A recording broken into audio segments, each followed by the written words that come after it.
తెలంగాణలో తక్కువ ఫీజులతో high quality results ఇస్తున్న ఏకైక సంస్థ Tirumal IAS institute. CM Revanth Reddy మంత్రి శ్రీధర్ బాబు తనను నమ్మించి మోసం చేసినట్లు మాజీ డీఎస్పీ ఆదిలాబాద్, కరీంనగర్, మెదక్, నిజామాబాద్ పట్టభద్రుల ఎమ్మెల్సీ ఎన్నికల్లో ఇండిపెండెంట్ గా పోటీ చేసేందుకు సిద్ధమైన మధురం గంగాధర్ అన్నారు.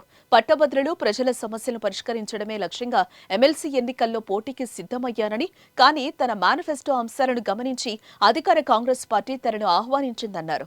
కానీ నామినేషన్ ఉపసంహరించుకున్న దగ్గర నుంచి పార్టీ నేతలు తనను పట్టించుకోవడం లేదని ఆవేదన వ్యక్తం చేశారు. ఈ నేపథ్యంలోనే కొంతమంది అసత్య ప్రచారం చేస్తున్నారని, తాను ప్రలోభాలకు లోనవ్వలేదని, తన నిజాయితీని ఎవరూ కొనలేరని అన్నారు. తన లక్ష్యం స్పష్టంగా పట్టభద్రులు ప్రజల సంక్షేమం కోసం పనిచేయడమేనని, అలాంటి నేతలకే తన మద్దతు ఉంటుందన్నారు.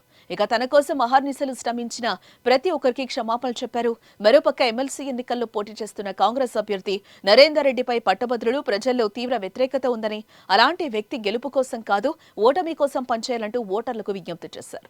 ఈ పట్టభద్రుల ఎన్నికల్లో నేను బరిలో ఎంత సీరియస్గా ఉన్నానో అదే సీరియస్గా నేను కొనసాగాలనుకున్నాను. కాబట్టి ఈ క్రమంలో నేను అడగడంతో మా యొక్క డిమాండ్లను పరిష్కరించాలని చెప్పి అడగడంలో భాగంగా మేము సంప్రదిస్తే మాకు ఎటువంటి ఆన్సర్ దొరకకపోవడం, పట్టించుకోకపోవడం జరిగింది. కాబట్టి నేను మొన్నటి నుంచి నిర్ణయం తీసుకొని ఈ యొక్క విషయాన్ని సమాజానికి తెలియపరచాలి.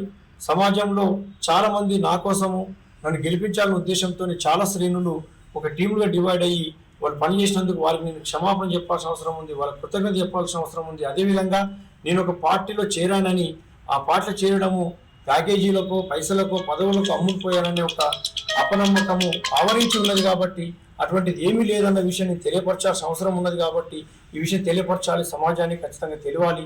నా యొక్క మద్దతు ఏమీ లేదు కాంగ్రెస్ పార్టీకి. నేను గెలిపించడానికి కూడా మేము సుముఖంగా లేము, మా శ్రేణులు కూడా లేవు.